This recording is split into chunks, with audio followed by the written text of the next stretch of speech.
ራእይ ምዕራፍ 14 ቁጥር 6 ላይ በምድርም ለሚኖሩ ለሕዝብም ለነገድም ለቋንቋም ለወገንም ሁሉ ይሰብክ ዘንድ የዘላለም ወንጌል ያለው ሌላ መልአክ ከሰማይ መካከል ሲበር አየሁ እንዲል ቅዱስ ቃሉ እንደ ቀደሙት አባቶቻችን የማይለወጠውን ቅዱስ ወንጌል ለፍጥረት ሁሉ ማብሰርን ዓላማው ያደረገው ይህ ቃለ ወንጌል ቲቪ ነው።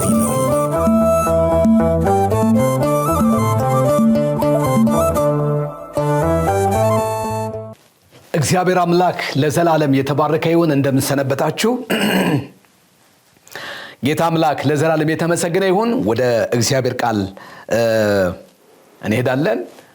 በያዕቆብ መጽሐፍ ምዕራፍ 4 ላይ ከቁጥር 1 እስከ ቁጥር 11 ድረስ ያለውን የእግዚአብሔርን ቃል መሰረት አድርገን የክርስቲያናዊ ተጋድሎ ሕግጋት የሚል ወይም ደግሞ ክርስቲያናዊ ተጋድሎ በሚል ርዕስ አብረን እንነጋገራለን። እግዚአብሔር አምላክ ለዘላለም የተመሰገነ ይሁን።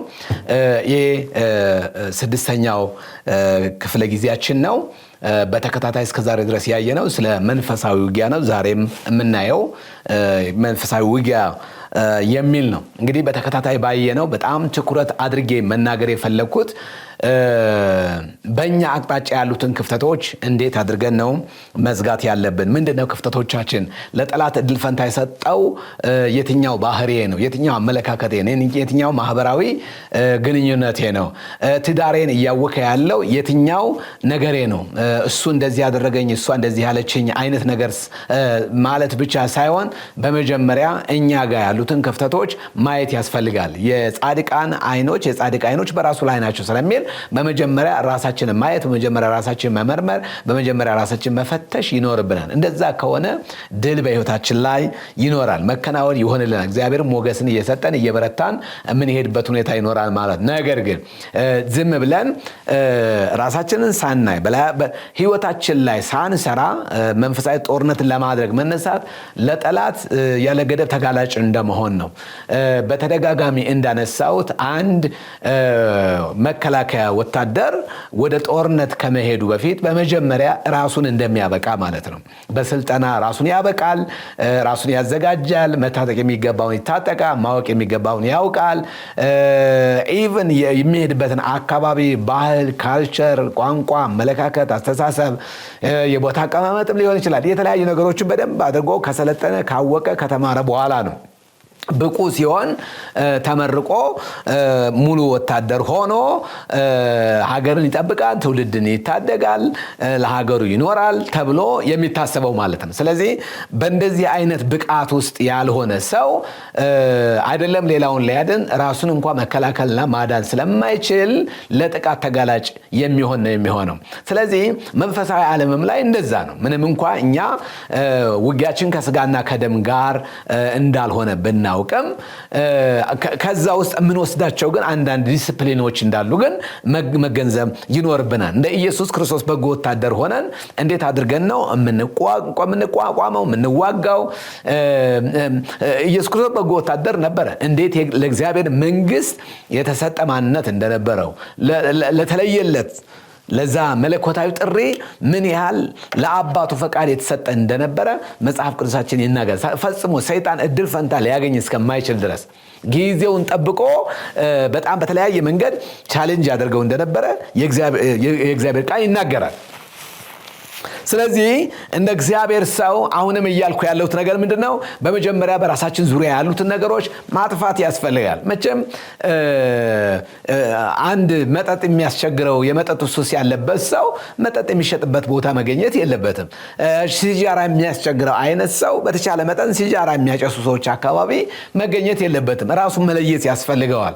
እንደዛ ካልሆነ ራሳችን በማይገባ ስፍራና ቦታ አስቀምጠን ጠላት ለምን ተዋጋኝ ማለት አንችልም። ስለዚህ በእኛ አቅጣጫ በእኛ ህይወት በእኛ አጠቃላይ ዙሪያ ያለውን እንደ አንድ የኢየሱስ ክርስቶስ በጎ ወታደር ራሳችንን ዝግጁ ማድረግ ያስፈልጋል። ስለዚህ ክርስቲያን አመለካከቱ አስተሳሰቡ ዓለም አቀፋዊ መሆን መቻል አለበት። በዓለም ላይ የሆነ ያለው ነገር ምንድነው?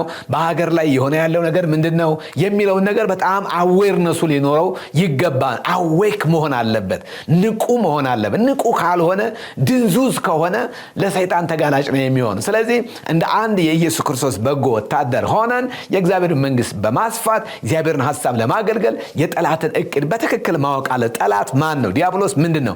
ስራው ምንድነው? አጀንዳው ምንድነው? ፕሮግራሙ ምንድነው? እንዴት ወደቀ? እንዴት ያጠቃን? የሚለውን ዓላማውን በደንብ አድርገን ማወቅ መቻል አለብን። ጌታ ኢየሱስ ክርስቶስ እንደተናገረ እሱ ነፍሰ ገዳይ ነው ይለዋል። ለሌላ ለምንም አይመጣም ነው የሚለው። ነፍሰ ገዳይ ነው የሚለው። እሱ የሐሰት አባት ነው ብሎ የእግዚአብሔር ቃል ይናገራል። ከዘፍጥረት ጀምሮ የእግዚአብሔርን ሐሳብ በማስተባበል የእግዚአብሔርን ሐሳብ በመቋቋም ከሰው ውስጥ የእግዚአብሔርን ሐሳብ በማውጣት የራሱን ሐሳብ በመክተት የሰዎችን አእምሮ በማበላሸት የሚተጋ ክፉ ሰራተኛ እንደሆነ ማወቅ አለብን። በተለይ ክርስቲያን ስለ መንፈሳዊ ውጊያ ሲያስብ ሁል ጊዜ ጦርነቱ የሚካሄደው አእምሮአችን ላይ መሆኑ ማወቅ አለብን። ይሄ አእምሮአችን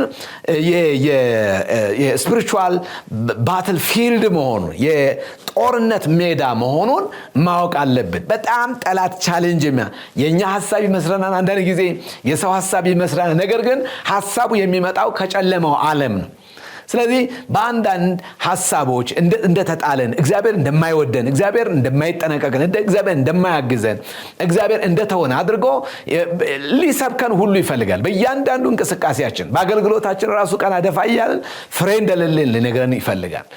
ፍሬ ሲኖረን ደግሞ አይ በቃ እኮ አንተ ብሎ በሆነ በትዕቢት ሊከተን ይፈልጋል። በተለያየ መንገድ ሊቋቋም በትዳራችን ውስጥ ከትዳር አጋሮቻችን ጋር፣ ከልጆቻችን ጋር፣ ልጆች ከወላጆች ጋር ከሚኖረን የተበላሸ ግንኙነት ወይም ደግሞ ባህሪ አንጻር ጠላት በዛ ያንን ክፍተት አግኝቶ ህይወታችንን ሊያበጥረው፣ ህይወታችንን ሊያናጋው ይፈልጋል። ስለዚህ እንደ ክርስቲያን እንደ አንድ እግዚአብሔር ሰው ሰይጣን ሁሉ ጊዜ እንደሚተጋ ማወቅ አለባችሁ። ታሳውሳላችሁ ጴጥሮስን ያለውን ጌታ ኢየሱስ ክርስቶስ ምንድነው ያለው? ሰይጣን እንደ ስንዴ ምን ሊያደርጋችሁ? ሊያበጥራችሁ ምን አለኝ? ለመነኝ አይደለን? እኔ ግን ስላንተ ማለድኩኝ አለው ይላል። እና ተመልከቱ ኢየሱስ ክርስቶስ ማልዶ ጴጥሮስ በዛ ልክ ከዚህ ክርስቶስ ከተያዘበት ጊዜ ጀምሮ እስከ ትንሣኤው ድረስ የሆነውን ነገር በጴጥሮስ ህይወት ውስጥ በደቀ መዛሙርቱ ህይወት ውስጥ የሆነውን ነገር ታሳውሳላችሁ። ኢየሱስ ባይማልድላቸው ምን ይሆኑ ነበር ብላችሁ አስቡ።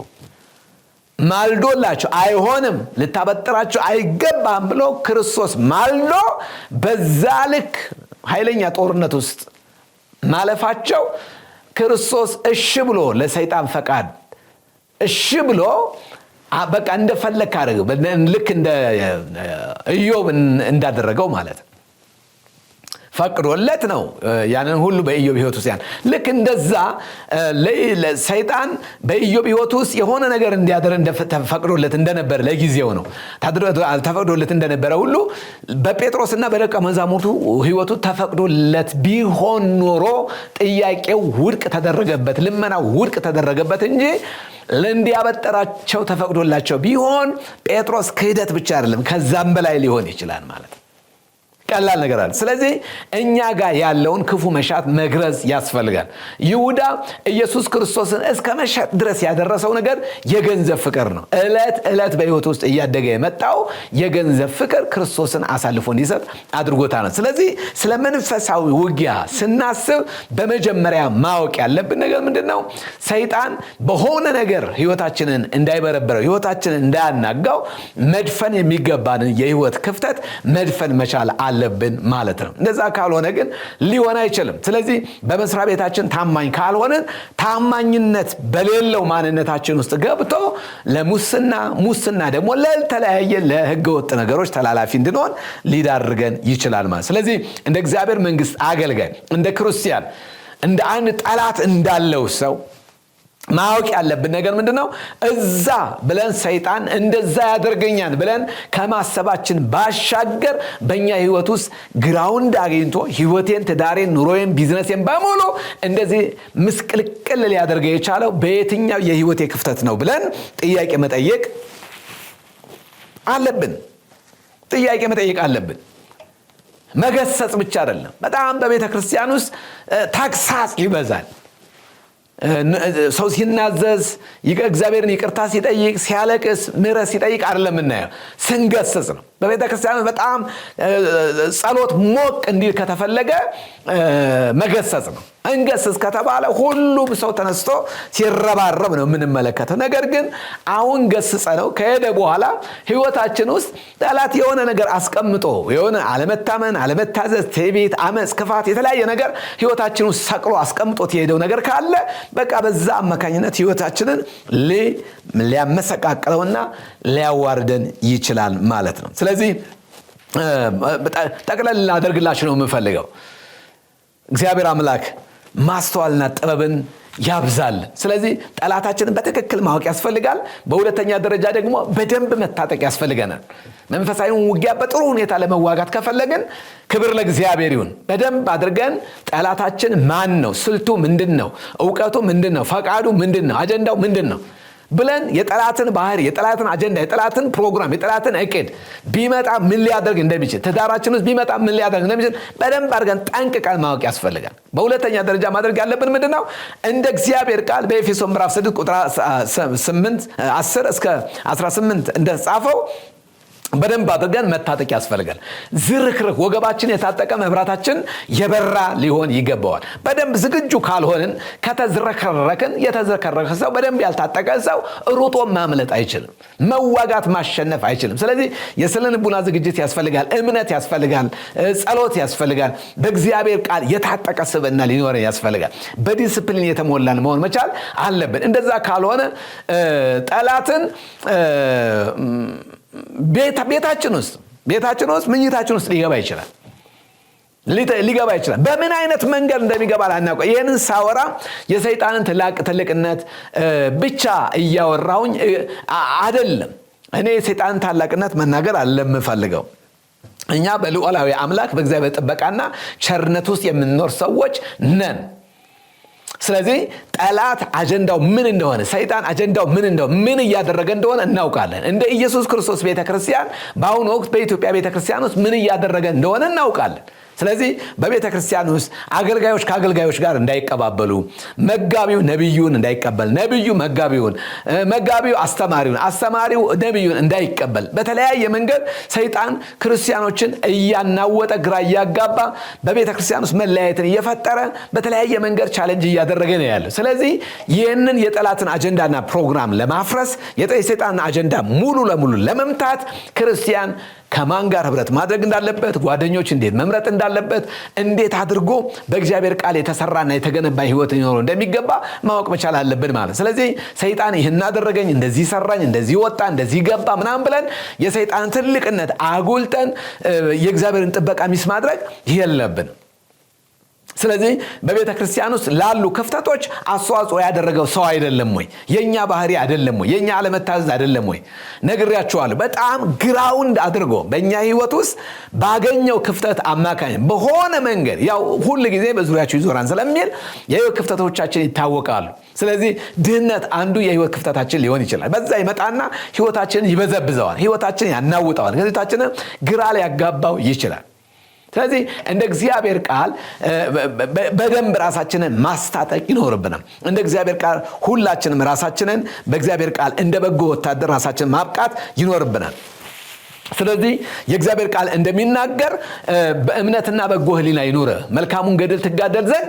እምነትና በጎ ህሊና ይኑርህ ይላል ስለዚህ ለጓደኞቻችን አብረውን ለሚያገለግሉ አብረውን ለሚወጡ አብረውን ለሚገቡ ሰዎች ለትዳር ጓደኞች ለልጆቻችን በጎ ህሊናና ቀንነት ከሌለን እንዴት አድርገን ነው የምንዋጋው ራሱ እኮ ለወንድማችን ይቅር የማይልብ እስካለን ድረስ በጎ ህሊና እስከሌለን ድረስ እኮ ራሱ ጸሎታችን ሰይጣን ራሱ አየር ላይ ሆኖ ባይቃወመንም በዚህ ክፉ ባህሪ አማካኝነት እኮ እግዚአብሔር ጸሎታችንን አይሰማም በሰማያት የምትኖር አባታችሁ ነው በሚለው ጸሎት ውስጥ ታሳውሳላችሁ የበደሉን ሁሉ ይቅር እንደምንል አቤቱ ይቅር በለን የሚል እግዚአብሔር ቃል አለ ስለዚህ ይቅር አለ ማለታችን ብቻ የሆነ መጥቶ ይወጋጋን ያቆሳሰለንና እንቆሳሰልና ከዛ በኋላ በቅሬታና በዲፕሬሽን ውስጥ እንያዛለን። ከዛ ጸሎታችን አይሰማም ማለት። ስለዚህ መንፈሳዊ ውጊያን በመጀመሪያ ከማድረጋችን በፊት በመጀመሪያ እንደ ኢየሱስ ክርስቶስ በጎ ወታደር ለመሆን ራሳችንን ማብቃት ይኖርብናል። ስለዚህ መዝረክረክን ማቆም ይኖርብናል። ንቁ መሆን መቻል ይኖርብናል። ክብር ለእግዚአብሔር ይሁን። እንደዛ ከሆነ መጽሐፍ ቅዱስ ሲናገር በማቴዎስ ወንጌል ምዕራፍ 16-18 ላይ የገሃነም ደጆች አይችሏትም ተብሎ ተጽፏል። ስለዚህ የገሃነም ደጅ የሰይጣን ኃይል ነው፣ የኃጢአት ኃይል ነው፣ የዚህ ዓለም ክፉ አሰራር ነው። ስለዚህ ያ አይችሏትም ተብሎ ተጽፏል። ስለዚህ ከፍ ያለች በኢየሱስ ክርስቶስ የስሙ ስልጣንና ኃይል ከፍ ያለች ሕያው የሆነች ቤተክርስቲያንን ማየት የምንችለው እያንዳንዳችን በተሰጠን የልጅነት ስልጣን ራሳችንን በደንብ አድርገን ስናበቃ ነው። ክብር ለእግዚአብሔር ለአምላካችን። ስለዚህ ክርስቲያናዊ ተጋድሎ የሚጀምረው ይሄ ነው። ራስን ከማብቃት ይጀምራል ማለት ነው። ራስን በእግዚአብሔር ጽድቅ ከመሙላት ይጀምራል ማለት። ስለዚህ ወገኖቼ ዲያብሎስን ለመዋጋት በመጀመሪያ የቅድስና ሕይወት እንደሚያስፈልግ ማወቅ መቻል አለብን። የንጽህና ሕይወት ታስታውሳላችሁ። በቀደመው ሕግጋት ወደ ጦርነት በሚሄዱበት ጊዜ ካህኑ መለከት ይነፋል። ከዛ በኋላ ህዝቡ ሁሉ ይወጣል። መጽሐፍ ሲናገር በጣም መሰረታዊ ነገር ሁለት ነገሮችን በቀደመው ኪዳን በነበረው ጦርነት ውስጥ ከሚደረጉ ሁለት መሰረታዊ ነገሮች የመጀመሪያው ነገር ምንድነው? ሰፈራችሁ የተቀደሰ ይሁን የሚል ነው። ስለዚህ ወደ ጦርነት ሲሄዱ በመጀመሪያ እግዚአብሔር በእናንተ መካከል ያልፋልና ምን አድርጉ ይላል? ራሳችሁን ቀድሱ፣ ከእናንተ የወጣውን ሁሉ ምን አድርጉ? ድፈኑ፣ ቅበሩ የሚል የአምላክ ቃል ታገኛላችሁ። ስለዚህ ይህ የሚያሳየው የእግዚአብሔር ፕሬዘንስ ምንም አይነት ሌላ ክፉ ጠረን አይፈልግምና ስለዚህ ከእናንተ የወጣውን ሁሉ ምን አድርጉ? ቅበሩ የሚል ያሳየ ንጽህናን፣ ቅድስናን የሚያሳየው የእግዚአብሔር መንግስት በኃይል በሕይወታችን እንዲሰራ ቅድስና ያስፈልጋል፣ ንጽህና ያስፈልጋል። ለጌታችን ለኢየሱስ ክርስቶስ ክብር። ሁለተኛው የፈራ ይመለስ የሚለው ነው። ስለዚህ ማንም ሰው ወደ ጦርነት በሚሄድበት ጊዜ የፈራና የደነገጠ ሰው ቢኖር ወደ ቤቱ እንዲመለስ ይታዘዛል። ይኸውላችሁ የፍርሃት መንፈስ ከእግዚአብሔር አልተቀበልንም። በሁለተኛ ጢሞቴዎስ ምዕራፍ 1 ከቁጥር 5 እስከ 6 ባለው ክፍል ሄዳችሁ ስታነቡ ምንድነው የሚለው? እጆቼን በመጫኔ በአንተ ውስጥ ያለውን የጸጋ ስጦታ እንድታነሳሳው አቀጣጥለው አነሳስረው የሚል ቃል አለ። ይቀጥልና እንደዚህ ይላል፣ እግዚአብሔር የሰጠን የኃይል የፍቅር ራስን የመግዛት እንጂ የፍርሃት መንፈስ አልተሰጠንም ይላል። የፍርሃት መንፈስም ፍርሃት ራሱ መንፈስም ባህሪ ይሁን እንጂ የሚቀበለው ወይም ደግሞ ይህን ካራክተር ይህን ደካማ ባህሪ ጠላት ሊጠቀምበት ይችላል። ስለዚህ እግዚአብሔር የሰጠን የምንድነው? የኃይል መንፈስ ነው። የኃይል መንፈስ ለአገልግሎትም ለጸሎትም የሚያስፈልገን መለኮታዊ ኃይል ነው። ራስን የመግዛት ይላል። ራስ መግዛት ክርስቲያኖች ከራሳቸው ከማንነታቸው ጋር ባላቸው ነገር ራሳቸውን ዲሲፕሊን አድርገው እንዴት መኖር እንዳለባቸው የሚያስችል ኃይል ተሰጥቶናል ይላል። ሶስተኛ የፍቅር መንፈስ ነው የተሰጠን። የፍቅር መንፈስ ከጓደኞቻችን በዙሪያችን ካሉ ሰዎች ጋር በሚኖረን ግንኙነት ሁሉ እንዴት በፍቅር መመላለስ እንዳለብን የእግዚአብሔር ቃል ኃይልን መንፈስ ቅዱስ ኃይልን እንደሚሰጠን የእግዚአብሔር ቃል ይናገራል። ስለዚህ የኃይል መንፈስ፣ ራስን የመግዛት መንፈስና የፍቅር መንፈስ ተሰጥቶናል። የባርነት መንፈስ አልተሰጠንም ይላል። ስለዚህ ወገኖቼ ሆይ ከወገኖቻችን ጋር ባለን ግንኙነት የህይወት ንጽህና ከሌለን፣ ቅድስና ከሌለን፣ ከገንዘብ ጋር ባለን ግንኙነት ቅድስና ንጽህና ከሌለን ጠላት ያንን ባህሪ ያንን ሁኔታ እያለፋችሁበት ያለውን ሁኔታዎች ይዋጅና ህይወታችሁ ማፍረስ ይጀምራል ማለት ነው። እሱ ብቻ ሳይሆን የጤና እክልንም ጠላት እንደሚጠቀም እናውቃለን።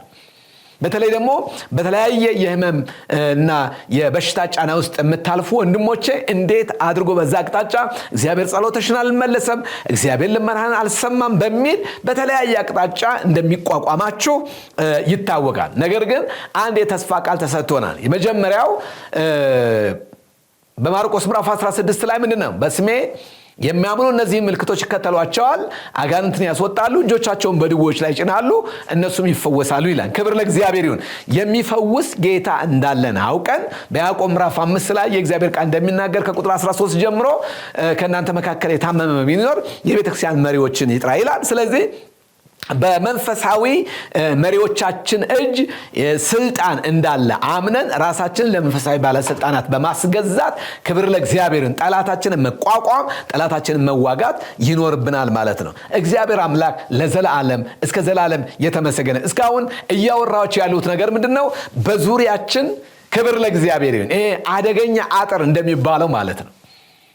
አንዳንድ ቤቶች ቤታቸውን በአደገኛ አጥር እንደሚያጥሩ ሁሉ ስለዚህ እኛም እንዴት አድርገን ዙሪያችንን እንዴት እንደምንቀጥር ነው እያወራን። እንዴት አድርገን ራሳችንን ፕሮቴክት ማድረግ እንዳለብን እየተነጋገርን ነው። ክብር ለእግዚአብሔር ይሁን። የሰይጣንን ባህሪ ክፉ ስራውን እንዴት እንደሚያጠቃ እሱን ከማወራችሁ በህይወታችን ሰይጣን ግራውንድ አድርጎ አክሰስ አግኝቶ እድል ፈንታ አግኝቶ በህይወታችን ጠላት እጁን አስገብቶ ህይወታችን ሊዋጋ የሚችልባቸውን እነዛ ክፉ የሆኑ ሁኔታዎችን፣ ባህሪዎችን፣ አመለካከቶች፣ አስተሳሰቦችን ከሰዎች ጋር ባለን ግንኙነት ሁሉ ያሉትን ነገሮች እነሱን ብነግራችሁ የተሻለ ነው ብዬ ስላሰብኩ ነው። እግዚአብሔር አምላክ የተመሰገነ ይሁን። በመቀጠል የክርስቲያናዊ ተጋድሎ ህግጋት ምን እንደሆኑ ፈጠን ብዬ አሳያችኋለሁ። እግዚአብሔር አምላክ የተመሰገነ ይሁን። ቀደም ባነበብኩላችሁ በያዕቆብ መጽሐፍ ምዕራፍ 4 ከቁጥር 1 እስከ ቁጥር 11 ድረስ ባለው ክፍል ውስጥ ያለውን መሰረት አድርገን የምንቀጥል ነው የሚሆነው። እግዚአብሔር አምላክ የተመሰገነ ይሁን። እንግዲህ ራሳችሁን ለእግዚአብሔር አስገዙ፣ ዲያብሎስንም ተቃወሙት፣ ከእናንተም ይሸሻል። ወደ እግዚአብሔር ቅረቡ፣ እርሱም ወደ እናንተ ይቀርባል። እናንተ ኃጢአተኞች እጆቻችሁን አንጹ፣ እናንተ በሁለት ሐሳብ የምትዋልሉ ልባችሁን አጥሩ፣ በጌታ ፊት ራሳችሁን አዋርዱ የሚል የአምላክ ቃል እናገኛለን። በጌታ ፊት ራሳችሁን አዋርዱ እርሱ ከፍ ከፍ ያደርጋችኋልና ይላል። ለመድኃኒታችን ለእግዚአብሔር ክብር ይሁን። አሜን። እነዚህን ህግጋት በያዕቆብ መልእክት ውስጥ ያሉትን ህግጋት አብረን እንመለከታለን። ተጨማሪ በኢሳይያስ ምዕራፍ 59 ቁጥር 17 ላይ ጽድቅን እንደ ጥሩር አጠለቀ፣ የድነት ቁርን በራሱ ላይ ደፋ፣ የበቀል ልብስ ለበሰ፣ መጎናጸፊያ እንደሚደርብም ቅናትን ደረበ የሚል የእግዚአብሔር ቃል እናገኛለን። ይሄ ከኢሳይያስ መጽሐፍ የተወሰደ ሐሳብ ነው። አዲሱ መደበኛ ትርጉም ነው። ሰይጣን ክርስቲያንን የሚዋጋው በኃይል ሳይሆን በእኛ ዘንድ በሚያገኘው እድል ወይም በር ወይም ደግሞ ክፍተት ነው ማለት ነው። በጣም በተለያየ መንገድ ቻሌንጅ የሚያደርገው ይሄ ነው። ሰይጣን ኃይል የለው ስልጣንም ኃይልም በክርስቲያኖች ህይወት ውስጥ የለውም፣ አይችልም። ስለዚህ ክርስቲያናዊ ህይወት የበረከት ህይወት ብቻ ሳይሆን መንፈሳዊ ውጊያ ወይም ደግሞ የመቃወምና የዲስፕሊን ህይወት ጭምር እንደሆነ ማወቅ አለብን። ስለዚህ በያዕቆብ መጽሐፍ ምዕራፍ 4 ቁጥር 7 እስከ 10 የድል መንፈሳዊ ቅደም ተከተል ምን እንደሆነ ይነግረናል። ክብር ለእግዚአብሔር ይሁን። እሱ ምንድነው? መገዛት፣ መቃወም፣ መቅረብ፣ ማንጻት፣ ራስን ዝቅ ማድረግና ከፍ ከፍ መደረግ የሚሉ ባህሪያትን እናያለን። ቅደም ተከተሎችን እናያለን። እነሱን በዝርዝር እናያቸዋለን። መንፈሳዊ ተጋድሎ እንደ ምርጫ የሚቀርብ ሐሳብ ሳይሆን የመንፈሳዊ ተጋድሎ ህግ ነው። ህግ ነው። መዋጋት የግድ ነው። ስለዚህ በመንፈሳዊ ተጋድሎ ውስጥ ድል የሚጀምረው በመጀመሪያ ለጌታ በመገዛት እንጂ በመቃወም አይደለም። መጀመሪያ ላይ ሲነበብ ሰምታችሁት ከሆነ ምንድነው የሚለው? ለእግዚአብሔር ምን በሉ? ተገዙ። ከዛስ ዲያብሎስን ምን በሉት ነው የሚለው? ተቃወሙት የሚል የእግዚአብሔር ቃል አንብበናል። በደንብ አንብበናል። እንግዲህ ራሳችሁን ለእግዚአብሔር አስገዙ ይልና በሁለተኛ ስቴፕ ምንድነው? ዲያብሎስን ተቃወሙት ነው የሚለው። ዲያብሎስን ተቃወሙት፣ ከዛ ለእግዚአብሔር ተገዙ አይደለም የሚለው። ለእግዚአብሔር በመጀመሪያ መገዛት፣ ከዛ ዲያብሎስን መቃወም የሚል ነገር እናያለን። ስለዚህ የድል ህይወት የሚጀምረው በመቃወም ሳይሆን ለእግዚአብሔር በመገዛት ነው። ክብር ለመድኃኒታችን ለእግዚአብሔር ይሁን። የክርስቲያናዊ ተጋድሎ ሕግ ምንድነው? ስድስቱ ደረጃዎች ምንድናቸው የሚለውን የመጀመሪያው ለእግዚአብሔር መገዛት ነው። ሁለተኛው ዲያብሎስን መቃወም ነው። ሶስተኛው ወደ እግዚአብሔር መቅረብ ነው። አራተኛ የሕይወት ንጽህና ነው። አምስተኛ በእግዚአብሔር ፊት ራስን ዝቅ ማድረግ ነው። በመጨረሻ ደግሞ በራሱ በእግዚአብሔር ጊዜ ከፍ ከፍ መደረግ ነው። ክብር ለእግዚአብሔር። እነዚህን ነጥቦች በቅደም ተከተል አብረን እንመለከታቸዋለን። እግዚአብሔር ደግሞ ያስተምረናል። የሰማይ አምላክ እግዚአብሔር የተባረከና የተመሰገነ ይሁን። ለመድኃኒታችን ለንጉሳችን ለእግዚአብሔር ክብር ይሁን። እግዚአብሔር ሉዓላዊ አምላክ ነው።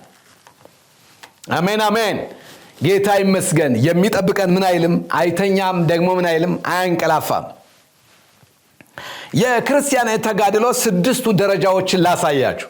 ድል በሕይወታችሁ መለማመድ ከፈለጋችሁ፣ እንደ እግዚአብሔር ሐሳብ አሸናፊ መሆን ከፈለጋችሁ እነዚህን ስድስቱን ደረጃዎች በደንብ አድርጋችሁ ልትረዱ ያስፈልጋችኋል። ወደ ያዕቆብ መጽሐፍ ምዕራፍ 4 ከቁጥር 1 ጀምሮ ያለውን ሐሳብ እናንተ በጥልቀት እንድታነቡት እፈልጋለሁ። በጣም ጥልቅ የሆኑ ነገሮች አሉ። በጣም ታዋቂ የሆነ የመጽሐፍ ቅዱስ ክፍልም ነው። ስለዚህ የክርስቲያናዊ ተጋድሎ ዘርፈ ብዙ ነው። አንድ አይነት ብቻ አይደለም። ከክፉ መናፍስታዊ አሰራር ጋር የሚደረግ ትግል ብቻ አይደለም። እናየዋለን። ከሕይወት ንጽህና ጋር፣ ከቅድስና ሕይወት ጋር፣ ከጤናማ የሆነ የአኗኗር ስርዓት ጋር ሁሉ የሚገናኝ ነገር ነው። ስለዚህ ክርስቲያናዊ ተጋድሎ አንድ አይነት ዘርፍ ብቻ አይደለም። በጣም ብዙ አይነት ነገሮች እንዳሉት በውስጡ መገንዘብ ያስፈልጋል። ስለዚህ የክርስቲያናዊ ተጋድሎ ስድስቱ ደረጃዎች፣ የመጀመሪያው ለእግዚአብሔር መገዛት ነው። ይሄ የተጋድሎ መሰረት ነው። የተጋድሎ መሰረት ነው። ያዕቆብ ምዕራፍ 4 ቁጥር 7 ላይ ምንድነው የሚለው? እንግዲህ ለእግዚአብሔር ምን በሉ ነው የሚለው? ተገዙ የሚል ነገር እናገኛለን። መገዛት ማለት የራስን ፈቃድና ስልጣን በፈቃደኝነት ለእግዚአብሔር አሳልፎ መስጠት ማለት ነው። ስለዚህ ለእግዚአብሔር መገዛት የሚለው እግዚአብሔር ሉዓላዊ አምላክ፣ እግዚአብሔር ትልቅ እንደሆነ ገብቶን ከዚህ ልዑል አምላክ እግዚአብሔር ፊት ራሳችንን እንዴት ማዋረድ እንዳለብን የሚያሳይ፣ ራሳችንን ዝቅ እንዴት ማድረግ እንዳለብን የሚያሳይ ነው። ስለዚህ ራሳችን በራሳችን ላይ ጌቶች እንደሆንን፣ የበላይ እንደሆንን እያመንን እግዚአብሔር እንደማያስፈልገን እየተረዳን የምንጓዝበት አካሄድ በፍጹም አሸናፊ ሊያደርገን አይችልም። ስለዚህ የተጋድሎ መሰረት ምንድነው? እግዚአብሔርን ማወቅ፣ ላወቅነው ጌታ ደግሞ ምን መሆን? መገዛት ያስፈልጋል። የግልን ፈቃድ ዝቅ ማድረግ ወይም መተው ወይም በእግዚአብሔር ማስቀመጥ፣ ምቾቶቻችንና ዓላማዎቻችንን ለእግዚአብሔር ማስረከብን፣ ማስገዛትን ያሳያል። እሱ ብቻ አይደለም። የእግዚአብሔር መሪነት፣ የእግዚአብሔር ሉዓላዊነት፣ የእግዚአብሔርን ታላቅነት መቀበል ያስፈልጋል። አባት በልጆቹ ላይ ስልጣን አለው ከሚለው በላይ ለአባታችን ዕውቅና መስጠት ያስፈልጋል። ለእግዚአብሔር ዕውቅና መስጠት ያስፈልጋል። ስለዚህ ለእግዚአብሔር ምን በሉ ነው የሚለው? ተገዙ ነው የሚለው። ሳንገዛ የተገዛ ሕይወት ምልክቱ ምንድን ነው? ለእግዚአብሔር ስልጣን ራሱን ያስገዛል። እንደ ፈቃዱ ይኖራል። በእግዚአብሔር ፈቃድና በእግዚአብሔር ምሪት ይወጣን ይገባል። ስለዚህ ራሳችንን ለእግዚአብሔር ሳናስገዛ ለሰይጣን እንቃወም ብንል አይሆንም። በጨለማ ውስጥ የሚኖር ሰው ጨለማን 100 ጊዜ ጨለማ ቢል ጨለማ ከሱ ፈቀቅ አይልም። እንዴት ይሆናል? 100 ጊዜ ሚሊየንስ ጊዜ ጨለማን ብናወግዝ በጨለማው ውስጥ እስካለን ድረስ ብርሃን እስካላበራንለትበት ድረስ እንዴት አድርገን ነው በዛ ቦታ ላይ በጨለማው ላይ ከፍ የምንለው? ልንል አንችልም። ስለዚህ አንድ ሰው በመጀመሪያ ማወቅ ያለበት የመንፈሳዊ ተጋድሎ፣ የክርስቲያናዊ ተጋድሎ፣ የመንፈሳዊ ውጊያ ሕግጋት ደረጃው የመጀመሪያው ነገር ለእግዚአብሔር ራስን ማስገዛት። ስለዚህ ጌታ ኢየሱስ ክርስቶስን የሕይወታችሁ አዳኝ ጌታ አድርጋችሁ ንጉሥ አድርጋችሁ ማስገዛት ይኖርባችኋል። ዳዊት ሲናገር እኔ ግን ንጉሴን ይላል በተቀደሰው ተራራዬ፣ ተራራ አይደለም የሚለው፣ በተቀደሰው ተራራዬ ላይ ንጉሴን፣ ንጉሳችንን አይደለም የሚለው፣ ንጉሴን በተቀደሰው ተራራዬ ላይ ሾምኩት ይላል። ሾም ነው አይደለም የሚለው፣ ሾምኩት። ስለዚህ ራሳችንን ለእግዚአብሔር ማስገዛት ይኖርብናል። አለቆች ተነሱ፣ ተቃወሙ። አሕዛብ ተነሱ፣ የመሲሁንም መንግስት ተቃወሙ። ኑ ላያችን ላይ ያለውን ገመድ ምን እናድርግ? እንበጥስ አሉ እና ልዑሉ እግዚአብሔር በሰማይ ሆኖ አለ። መዝሙር 2 ላይ እግዚአብሔር በማደሪያ ሆኖ ምን ይላል? ይስቅባቸዋል ይላል። በእግዚአብሔርና በመሲሁ ላይ ተነሱ ይላል። ስለዚህ የሚመጣው መሲህ ከእግዚአብሔር የተቀበለው ምንድነው? ትንቢታዊ ቃል ለምነኝ አሕዛብን ለግዛት የምድር ዳርቻን ለግዛት እሰጥሃለሁ፣ ለምነኝ አሕዛብን ርስት አድርጌ እሰጥሃለሁ አለው ይላል። ስለዚህ አሕዛብን የሚቀጠቅጥበት የብረት በትር ተሰጠው ማለት ነው። ለፈቃዱ የማይገዙ አመፀኞች የሚገዙት በእግዚአብሔር የብረት በትር ነው። ስለዚህ ለእግዚአብሔር ራስን ማስገዛት ነው። ሌላው ዕለታዊ የራስን ሕይወት አሳልፎ ለእግዚአብሔር መስጠትን፣ ለእግዚአብሔር ቃል መታዘዝን ያሳያል። ራስን ለእግዚአብሔር ማስገዛት የሳኦልን ሕይወት ታስታውሳላችሁ። የሳኦል ሕይወት በአንዱ ጎኑ ለእግዚአብሔር ለመገዛት የሚፈልግ አይነት ሰው ይመስላል። መሰዊያ ሰርቶ እግዚአብሔርን የሚጠብቅ ሰው ይመስላል። በሌላ በኩል ደግሞ ለራሱ ዝና፣ ለራሱ ክብር፣ ለራሱ ማንነት የሚኖር ሰው እንደነበረ የእግዚአብሔር ቃል ይናገራል።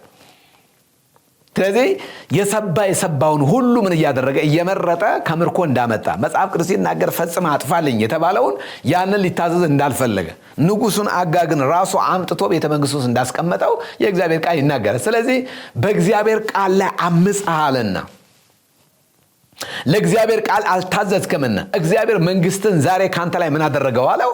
ቀደደው። ካንተ ለሚያንስ ወይም ካንተ ለሚሻል ሰው እግዚአብሔር መንግስትን ከፈለው ብሎ ነቢዩ ሳሙኤል ሲናገርበት እናያለን። ስለዚህ አለመታዘዝ እንደ ሟርተኝነት ኃጢአት ነው። ስለዚህ አለመታዘዝ አለመገዛት ነው። ስለዚህ እግዚአብሔርን ቃል መስማትና እግዚአብሔርን ቃል መታዘዝ ግድ ነው ማለት ነው። ለእግዚአብሔር የምንገዛና የምንታዘዝ መሆናችንን የምናሳየው እግዚአብሔር የሰጠንን መመሪያ በማድረጋችን ነው ማለት ነው። የእግዚአብሔርን ትእዛዝ ማንፈጽም ከሆነ እንዴት አድርገን ነው እግዚአብሔርን እናመልከዋለን ብለን እምናመልከው? በአንደኛ ሳሙኤል ላይ ቅድም የነገርኳችሁ ቃል አንደኛ ሳሙኤል ምዕራፍ 15 ላይ ምንድነው የሚለው? ቁጥር 17 ጀምሮ ያለውን ላምበው። ሳሙኤልም አለ በዓይን ምንም ታናሽ ብትሆን ለእስራኤል ነገዶች አለቃ አልሆንምን? እግዚአብሔር በእስራኤል ላይ ንጉሥ ትሆን ዘንድ ቀባ። እግዚአብሔርም ሄደ ኃጢአተኞችን አማሌቃውያንን ፈጽመ አጥፋቸው፣ እስኪጠፉ ድረስ ውጋቸው ብሎ በመንገድ ላከ። ለምርኮ ሳስተህ ለምንስ በእግዚአብሔር ፊት ክፉ አደረግ? ሳኦልም ሳሙኤልን የእግዚአብሔርን ቃል ሰምቻለሁ፣ እግዚአብሔር በላከኝ መንገድ ሄጃለሁ፣ የአማሌቅን ንጉሥ ዐግን አምጥቻለሁ፣ አማሌቃውያን ፈጽሜ አጥፍቻለሁ። ሕዝቡ ግን ለአምላክ ለእግዚአብሔር በገልገላ ይሰዉ ዘንድ ከእርሙ የተመረጡትን በጎችና በሬዎች ከምርኮ ወሰዱ አለው። ሳሙኤልም በውኑ የእግዚአብሔርን ቃል በመስማት ደስ እንደሚለው እግዚአብሔር የሚቃጠልና የሚታረድ መስዋዕት ደስ ይለዋልን? በሚቃጠልና በሚታረድ መስዋዕት ደስ ይለዋልን? እነሆ መታዘዝ ከመስዋዕት ማዳመጥም የአውራ በግ ስብ ከማቅረብ ይበልጣል። አመፀኝነት እንደ ሟርተኝነት ኃጢአት፣ እልህኝነቱን ጣዖትን እንደ ተራፊምን እንደ ማምለክ ነው። የእግዚአብሔርን ቃል ንቀሃልና እግዚአብሔር ንጉሥ እንዳትሆን ናቀህ አለው ይላል። እዚህ ላይ በጣም የሚሰመርባቸው ነገሮች አሉ። መታዘዝ ከመስዋዕት ይበልጣል። የሚቃጠል መስዋዕት ከማቅረብ ይልቅ ራስን ለእግዚአብሔር ቃል ማስገዛት ቅድሚያ የሚሰጠው ነገር እንደሆነ ይናገራል። ከመስዋዕት ይልቅ ማዳመጥን፣ የአውራ በግ ስብ ከማቅረብ ይልቅ የእግዚአብሔርን ቃል መታዘዝ ከመስዋዕት እንደሚበልጥ፣ በዚህ እግዚአብሔር ደስ እንደሚለው መጽሐፍ ይናገራል። ስለዚህ አመፀኛ ሆነሃል፣ ሟርተኛ ሆነሃል፣ የእግዚአብሔርን ቃል እየሰማ የእግዚአብሔርን ቃል እየታዘዝክ አይደለም ብሎ ሲቃወመው እንመለከት። ስለዚህ ራሳችንን ለእግዚአብሔር ፈቃድ ማስገዛታችን መገለጫው ምንድነው? ለመለኮታዊ ፈቃድ ሳናመቻምች ለመጣልን መለኮታዊ ምሬት። አሁን ሳኦል እያደረገ ያለው የሰራውን ስህተት ወስዶ ለህዝቡ እየሰጠ ነው። በገልጌላ ለአምላክ ለእግዚአብሔር እንድንሰዋው እርም የሆኑትን ነገሮች ሁሉ እንውሰድ። እርም ማለት ለእግዚአብሔር የተቀደሰ የተለየ ማለት ነው። ወስደን ለእግዚአብሔር ምን እናድርገው? እንሰዋው ብለው ከምርኮ ምን አድርገዋል? ወስደዋል ብሎ አለ። ስለዚህ ከተጠያቂነት ለመሸሽ ሲሞክር እንመለከታለን። ስለዚህ ወገኖች ሆይ ለእግዚአብሔር ምን በሉ? ተገዙ። ዲያብሎስ ምን በሉት? ተቃወሙ። ስለዚህ በመጀመሪያ ለእግዚአብሔር የተገዛ ስብዕና ይኖረናል ወይ ነው? በአምላክ ጥላ ስር ነን ወይ ነው?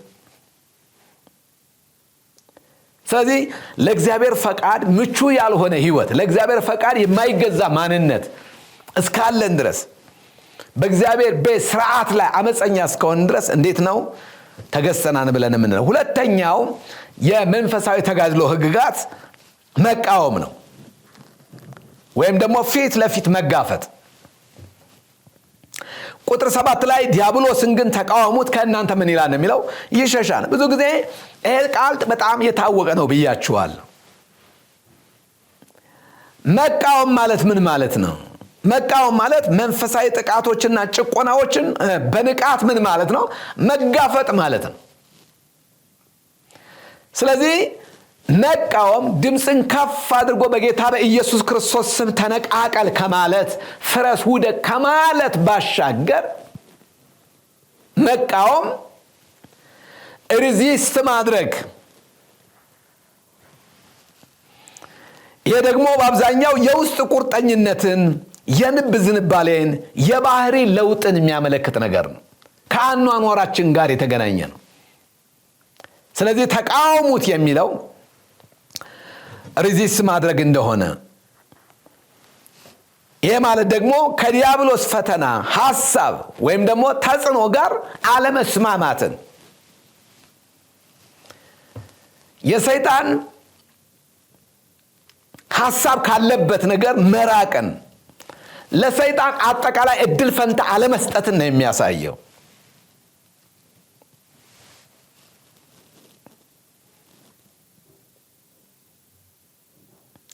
ስለዚህ የእምነት ጽናትና የቃሉ ስልጣንን በመጠቀም ከክፉ ሐሳቦች ጋር ላለመዋሃድ የሚደረግ ጥንቃቄ የተሞላበት የነፍስ አቋም ነው ተቃወሙት የሚለው።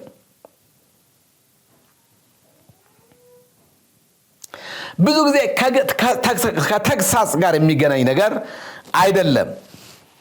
ግን ሰይጣን መገሰጽ የለበትም እያልኩ አይደለም። መገሰጽ የሚባለው ነገር ስልጣንን ተጠቅሞ የሰይጣን ሐሳብ መገዳደርን የሚያሳይ ነገር ነው። ግን በድምጻችን ከፍ አድርገን በኢየሱስ ስም ብለን የምንቃወመውን ያህል ከተቃወምን በኋላ በኑሮ ስርዓታችን፣ በመስሪያ ቤታችን፣ በትምህርት ቤታችን፣ በማህበራዊ ህይወታችን፣ በትዳራችን እግዚአብሔርን የማያከብር አይነት የማይገዛ አይነት ህይወት ከሌለን ትርጉም አይኖረውም። መቃወም የውስጥ አቋም ሲሆን ድምፅን ከፍ አድርጎ መቃወም ሪቢኪንግ የሚባለው መቃወም የውስጥ አቋም ሲሆን፣ መገሰጽ ደግሞ ያንን አቋም በተግባር ወደ ውጭ ማውጣትን ያሳያል። ስለዚህ ክርስቲያን ድምፅን ከፍ አድርጎ መገሰጽ ብቻ ሳይሆን ያለበት በህይወት ቁመናውም ሰይጣንን የሚቃወም ሊሆን ይገባዋል። ሶስተኛው ወደ እግዚአብሔር መቅረብ ነው። የመንፈሳዊ ተጋድሎ ህግጋት ሶስተኛው ወደ እግዚአብሔር መቅረብ ወይም ደግሞ የቅርብ ግንኙነት ከእግዚአብሔር ጋር ማድረግን ያሳያል። ያዕቆብ ምዕራፍ 4 ቁጥር 8 ላይ እንደዚህ ይላል፣ ወደ እግዚአብሔር ቅረቡ ወደ እናንተ ምን ይላል? ይቀርባል ብሎ የእግዚአብሔር ቃል ይናገራል። ስለዚህ መንፈሳዊ ተጋድሎ ራስን ከጠላት መከላከል ብቻ አይደለም። ከእግዚአብሔር ጋር ያለንን ግንኙነት ማደስንም ጭምር ነው። ምን ማለት ነው ይሄ?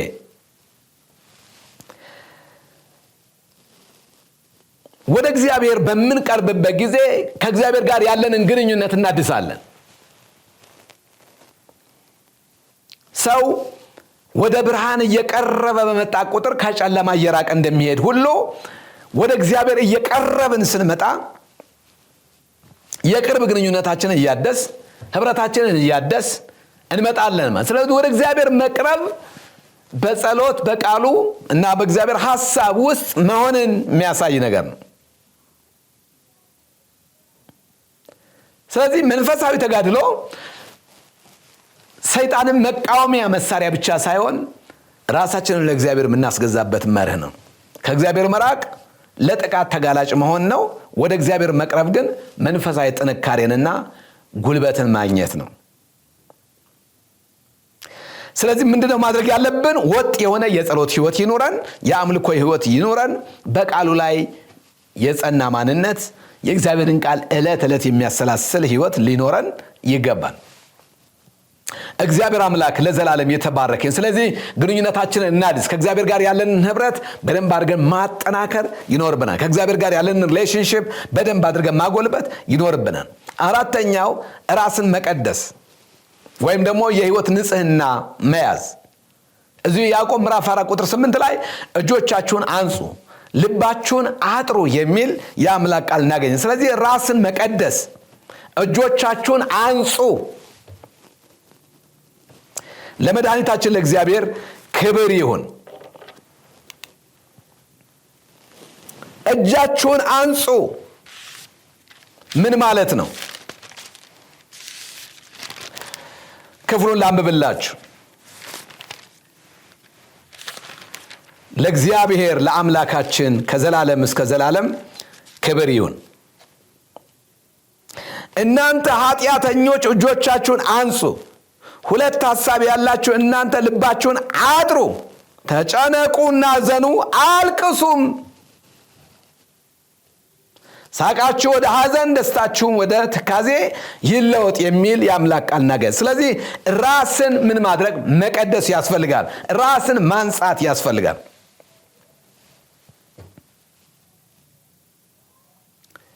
ልባችሁን አጥሩ፣ እጆቻችሁን አንጹ። ልክ ስራ ሲሰራ የዋለ ጭቃ ሲነካ የዋለ እጅ በውሃ እንደሚታጠብ ምግብ ከመብላታችን በፊት እንደምንታጠብ ሁሉ እጆቻችሁ ምን አድርጉ ነው የሚለው? አንጹ። ልባችሁን ደግሞ ምን አድርጉት ነው የሚለው? አጥሩ። ምን ማለት ነው? ብዙ ጊዜ እጆች ተግባራትን የሚያመለክቱት አካሄድን ያሳያል። ተግባራችንን የሚያሳየው ባህሪያችንን ያሳያል፣ አካሄዳችንን ያሳያል። ልብ ደግሞ ውስጣዊ ዓላማዎችንና ሐሳቦችን ምኞቶቻችንን ያሳያል።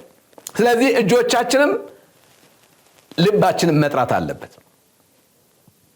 በመንፈሳዊ ተጋድሎ ውስጥ የልብ ንጽህናና የእጅ ንጽህና አብረው ካልሄዱ በፍጹም ድል ማድረግ አንችልም። የልብ ንጽህና የውስጥ ቁመናችንን የሚያሳየው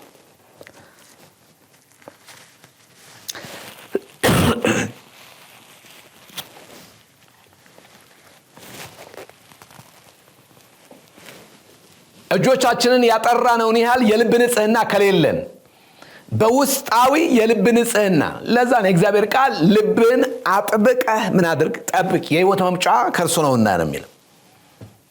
ስለዚህ ውስጣዊ የንጽህናና የቅድስና ቁመና ሲኖረን ያ የልብ ንጽህና በውጫዊ ያኗኗር ስርዓታችንና አካሄዳችን ይታያል። ስለዚህ አንድ መንፈሳዊ ሰው፣ አንድ መንፈሳዊ ተጋድሎን የሚያደርግ አንድ የእግዚአብሔር ሰው በውስጣዊ የህይወት ንጽህና ጥሩ ቁመና ሊኖረው እንደሚገባ ሁሉ ልክ እንደዚሁም በውጫዊ አካሄዶቻችንና ኑሯችን ላይ የተስተካከለ ኑሮ ሊኖረን ይገባል። ንጽህና ያለበት ህይወት ሊኖረን ይገባል ማለት ነው።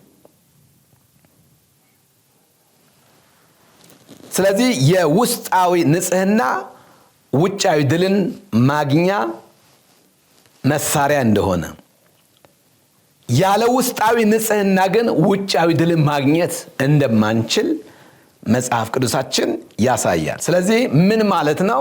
የልብ ንጽህና ኃጢአታችንን መናዘዝ፣ የተሰወሩ መጥፎ ልማዶቻችንን ሁሉ መተውን፣ የሐሳብ ንጽህናና ቅድስናን ያሳያል ማለት ነው። አምስተኛው ትህትና ወይም ደግሞ መንፈሳዊ አቀማመጥን ያሳያል። ምንድነው የሚለው? ያዕቆብ ምዕራፍ 4 ቁጥር 10 ላይ በጌታ ፊት ራሳችሁ ምን አድርጉ ነው የሚለው? አዋርዱ። ዲያብሎስን ተቃወሙ፣ ራሳችሁን ግን ለእግዚአብሔር ምን አድርጉ? ለእግዚአብሔር ምን አድርጉ? አዋርዱ። ራስን ዝቅ ማድረግ። በጌታ ፊት ራሳችሁን አዋርዱ።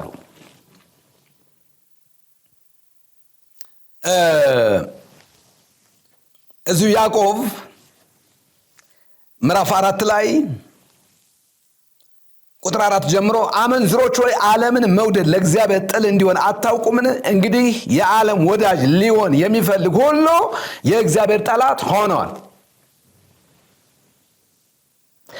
ወይስ መጽሐፍ በእኛ ዘንድ ያሳደረው መንፈስ በቅናት ይመኛን ያለው በከንቱ እንደተነገረ ይመስላችኋልን? ነገር ግን ጸጋን አብልጦ ይሰጣል። ስለዚህ እግዚአብሔር ትዕቢተኞችን ይቃወማል፣ ለትሑታን ግን ጸጋን ይሰጣል ይላል። እንግዲህ ለእግዚአብሔር ተገዙ ይላል። በዛን ዘመን አስደናቂው ነገር፣ አስገራሚው ነገር ያዕቆብ መልእክቱን የጻፈላቸው ክርስቲያን ወገኖች በመካከላቸው የነበረው አድሏዊነት፣ በመካከላቸው ድሆችን እንዴት ያስጨንቁ፣ የቤት ሰራተኞቻቸውን እንዴት ደመወዛቸውን ይከለክሏቸው እንደነበረ መጽሐፍ ቅዱስ ይናገራል። ስለዚህ ከያዕቆብ ምዕራፍ 1 ጀምሮ ሄዳችሁ በምታነቡበት ጊዜ እነዚህ ክርስቲያኖች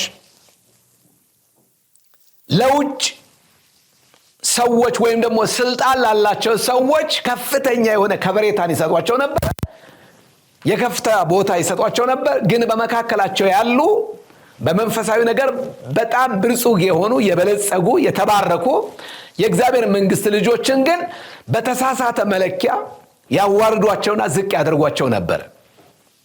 መጽሐፍ የሚለን ይህንን ነው።